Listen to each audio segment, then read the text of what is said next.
সম্মানিত দর্শক শ্রোতা, দেশ এবং দেশের বাইরে থেকে আপনারা যারা সংযুক্ত আছেন, আমাদের ভিডিও দেখছেন এবং শুনছেন, সবাইকে আন্তরিক অভিনন্দন ও শুভেচ্ছা জানিয়ে শুরু করছি আজকের প্রতিবেদনে আসা ডিভোর্সি আপুটির জীবনের গল্প কাহিনীগুলো নিয়ে আজকে সাজানো প্রতিবেদনে কেন এসেছে বিস্তারিত আলোচনা থাকছে।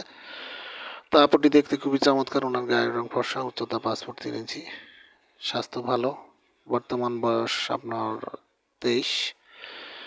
উনি বিবাহিতা। ওনার হাজব্যান্ড এর সাথে ওনার ডিভোর্স হয়ে যায়। ওনার হাজব্যান্ড অন্যত্র বিয়ে করে ওনার ওই ওয়াইফের সাথে আলাদা থাকে। উনি বর্তমানে বাবার বাড়িতে আছে। ওনার সন্তান আছে একটা, মেয়েকে নিয়ে বাবার বাড়িতেই থাকছে। তো বর্তমানে আপনার সেলাই কাজে নিয়োজিত আছে। একটা প্রতিষ্ঠানে গিয়ে আপনার সেলাই কাজে চাকরি করে, সেখান থেকে যতটুকু স্যালারি আসে মেয়ের এবং নিজের খরচ চালায়।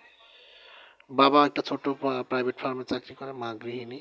পরিবারে আর একটা বোন আছে, বোনটি মাদ্রাসায় পড়ে। তো এমত অবস্থায় আসলে ওনার পরিবারের সিদ্ধান্ত অনুযায়ী নতুনভাবে জীবন শুরু করতে চায়, সেরকম কোনো মানুষ পাচ্ছে না বিধায় আমাদের চ্যানেলের সাথে যোগাযোগ করে ওনার প্রতিবেদন নিয়ে এসেছে। উনি চাচ্ছে আসলে উনি যেমন বিবাহিতা, আরেকজন বিবাহিত পুরুষ তার জীবনে হলে তার কোনো সমস্যা নেই, বয়স একটু বেশি হলেও উনি মেনে নিতে রাজি আছে। আপনারা যারা এই ধরনের পাত্রী খুঁজে আসেন, স্ক্রিনে দেওয়া নাম্বারে ওনার সাথে কথা বলে ওনার মুখ থেকে নাম, ঠিকানা, ডিটেলস জেনে সম্পর্ক তৈরি করতে পারেন। আর আমাদের চ্যানেলকে সাপোর্ট করেন। ভালো ভালো ভিডিও পেতে চাইলে আমাদেরকে সামনের দিনগুলোতে যেন লক্ষ্যমাত্রায় পৌঁছাতে পারি, সেই জন্য আপনারা সহযোগিতা করেন। প্রত্যেকটি ভিডিওতে একটি লাইক, কমেন্ট, শেয়ার করেন। চ্যানেলটিকে সাবস্ক্রাইব করে রাখুন। সবসময় আমাদের সাপোর্ট করুন, সেই প্রত্যাশায় ভালো থাকুন, সুস্থ থাকুন, স্বপ্নের ছোঁয়া চ্যানেলের সাথে থাকুন। আসসালামু আলাইকুম।